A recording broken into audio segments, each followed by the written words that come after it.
Yo, what's good YouTube? It's boardzy, and this is going to be a video ranking mouse features by importance and the kickoff of mouse tier list season, the most exciting time of the year. But yeah, here you see we have many features, and I'm just going to rank them by importance. All the way at the top, we have click latency, and then we have relevant at the bottom. And first things first is going to be weight, where I say that weight is important. It definitely is not something that's irrelevant when you're considering a mouse. And the standard I'm going to be going on is if the feature is poor, can it still be a top tier mouse? And I feel like if a mouse is like 80 grams, I don't know why I would say 80, like 120 grams at this point, that is an unusable product. And also, if a mouse is too light, too cheap, I mean, that's not a good product either. So well implemented, well balanced, optimized, lightweight mouse, I would say that is an important feature on a mouse. Next thing we have is shape.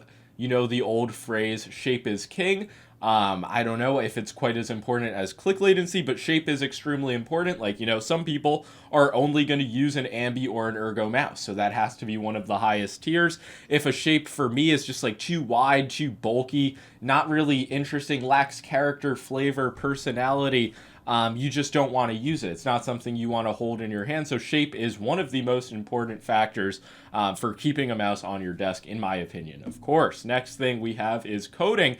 And see, I don't feel like I can say that coding is more important than weight, but it's also not something that doesn't really matter or is irrelevant. So I think it just winds up right here. I mean, the coding on a mouse, if you're unaware, most cheap mice just use untextured plastic. Some mice will use textured plastic, which isn't really good either. And then we have the creme de la creme, which is like a rubberized coating. And many mice have these, all the way from like GPX, Zowie mice, Endgame Gear mice are some of the best. But yeah, just a nice rubberized coating.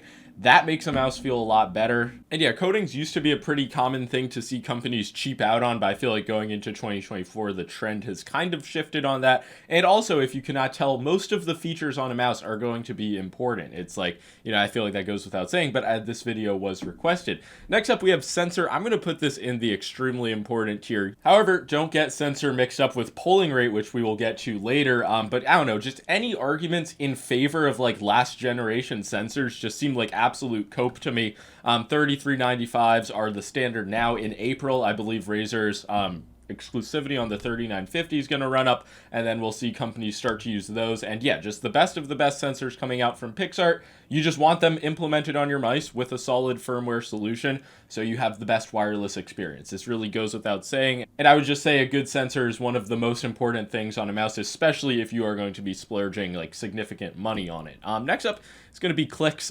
This is at the top of the important tier to me. A mouse with decent clicks, it can still pass, but it just will feel markedly lower quality because clicking is something you're always doing, and if the clicks have some kind of an issue, that's just really going to put a damper on the entirety of the mouse experience. Again, don't get clicks, which are only important, confused with click latency, which of course has its own tier. But yeah, I would say you just want a mouse, especially a lighter mouse, to have light, snappy, spammable, responsive clicks.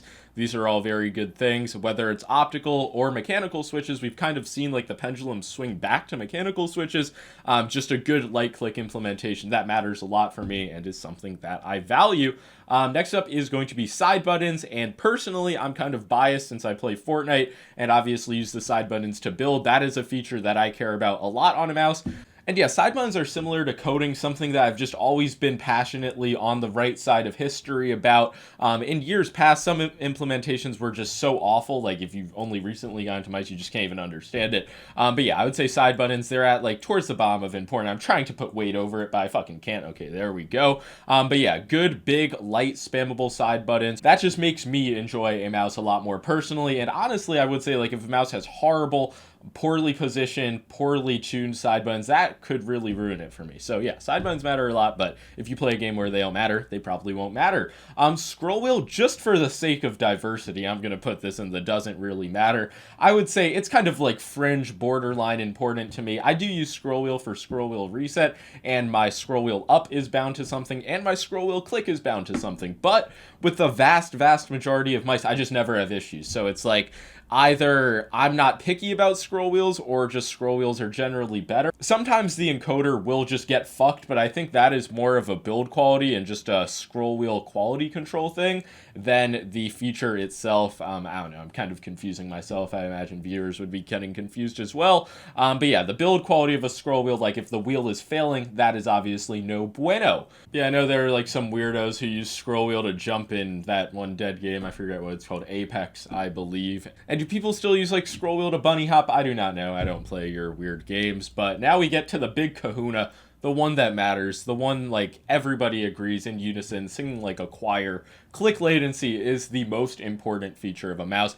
I don't give a fuck about the shape. I don't care about the sensor, clicks, coding, weight, side buttons, anything, as long as that click latency says a number below 1 millisecond. I mean, 2 milliseconds, what am I, a fucking pot of stupid stew? I need the lowest click latency.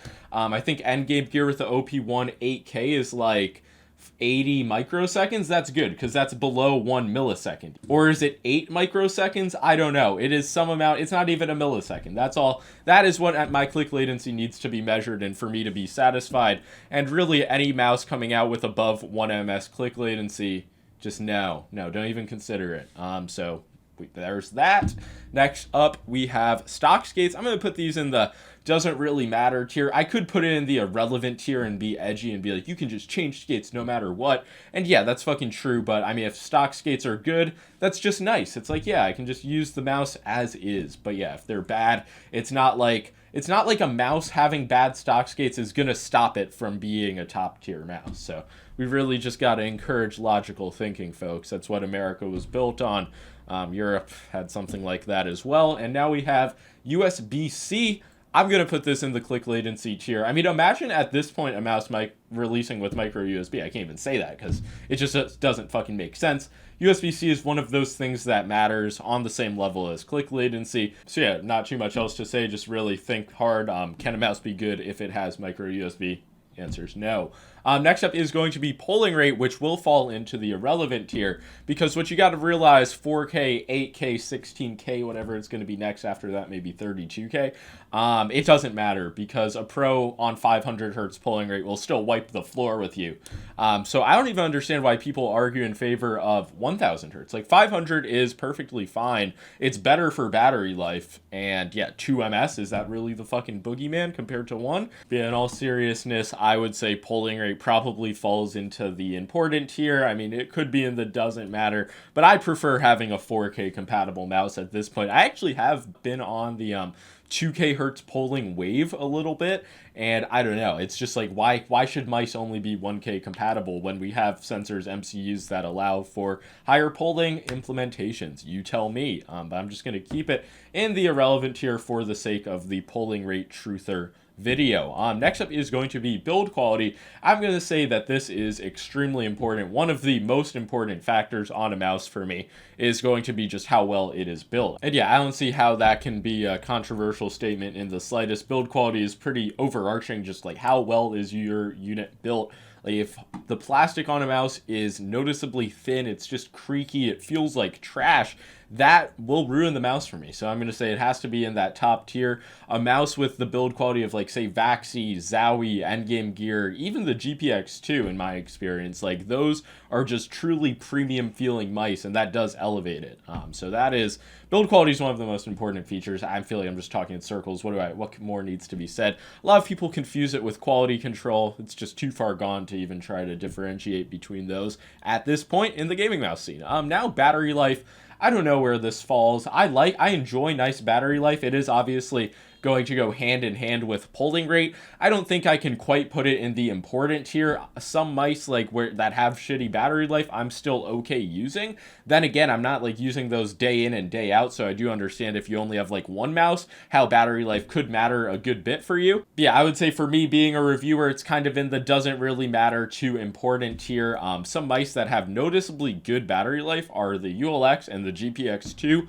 Nothing else that I use, at least on higher polling rates, really seems that out of the ordinary for me. They charge like you're gonna be able to use them for a few days on end. And yeah, battery life, if you can optimize it while keeping the performance top tier and spot on, I think that is it only adds to a mouse. But battery life alone, I don't think it makes or breaks a mouse. You guys can let me know what you think though. And then last but not least, I'm sure there are some other mouse features that I missed, but I watched a few of my own reviews, saw what I covered. What more do I need to do? Is software, which I will say once again falls into like the doesn't really matter tier. I'm not somebody who's like a ride or die software person. I know that you guys exist. Like you guys have like literal trauma from like shitty Razer SteelSeries software like a decade ago. It's really like you should get medically diagnosed. It's a sad thing.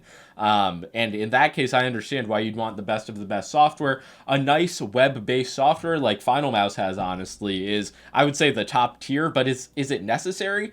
I'm just fine with like an average mouse driver, get my settings tuned in, and then delete it off my PC. But I guess like similar to battery life, that's just me being a reviewer using so many different softwares. Like some of my softwares are in fucking Chinese. That's just like absurd. But I actually do have one gripe about software now that I think of it. The fact that like 4K dongle compatibility isn't universal, that it's like slightly different for every mouse, it is something that frustrates me. Like with Pulsar, you need to download their fucking pairing tool. And yeah, I could just ramble about each company's solution, but I do wish there was something more standardized. And it actually almost influences me to put it into the important tier just because it pisses me off when it's done poorly.